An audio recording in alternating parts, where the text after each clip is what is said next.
Everybody has mentioned my name, that's exactly in this group. But Emmy, it was 2 o'clock in the morning, she was still working. I said, Emmy, you must be sleeping. Sleep, yeah. And Roxana, well, it's always that, I was trying to learn for that as a lawyer, that lawyers has to, it's not a relationship just like client in the law. Say, there is something behind every file, there's a human story. And I was just in charge of telling her, don't lose that vision. Because always behind that case is a family, it's a personal story, living story that maybe won't other understands. And at the end, what you want as justice is to be recognized as a human being. That we're just not a file, a number, or someone there that you were super civil terrorist. But I want to start pointing out just a phrase that one of the experts, Magdalena Casals, gave when she was giving her opinion.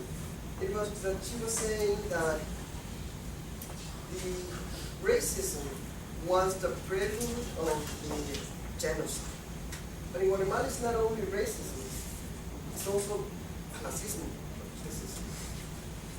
And it's not only for indigenous population, it's for everybody. For example, classism in the Latino people. The former Vice President, Paco Reyes, he was not of the high class. He went to jail. For example, Eduardo Gonzalez, he was a banquero, no? But he came from the lowest. He went to jail. But if I am part of a high class, con casta, impunity, complete impunity. So this is classism, and we're also talking about also racism. And sometimes army and economic sectors, they got married, but they don't get very well. Because me, as classism, the army is my servant. And they have to do what I want.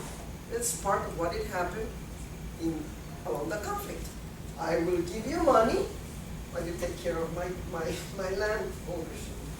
So that's why many of the origin of the conflict, and what many of the indigenous are claiming, we are having problems of land owning.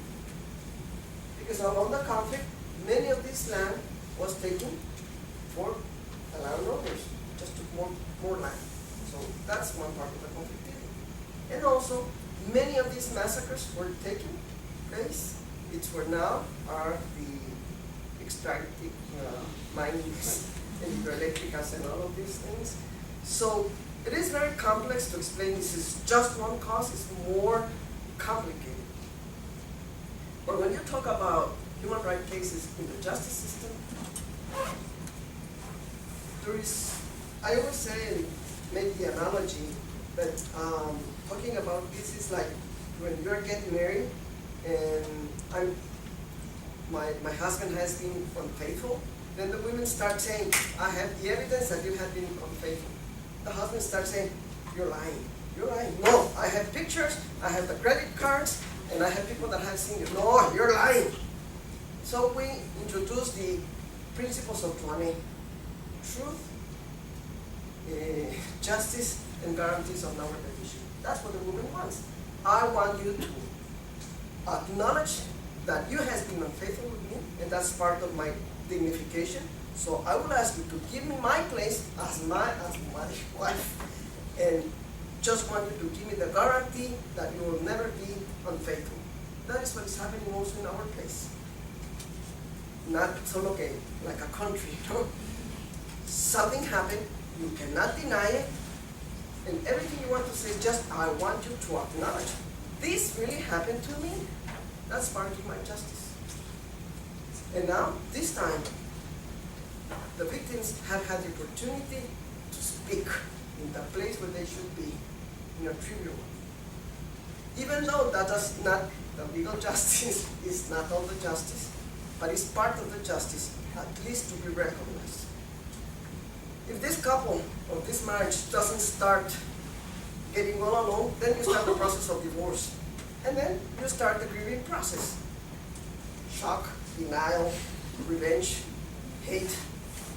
And that's what the country as a country is doing. When you don't have this healthy grieving process, then you stay unhealthy. And that's what's happening us as a country. They are not allowing the people to speak, because for them is who the hell you are to start saying that there was genocide in this country. 3 months ago, they were denying that there were human rights violations. Just 3 months ago, after the genocide case and everything started coming out, they said, okay, we have internal conflict and we have access. Now they start admitting that something is going on, but there was no genocide.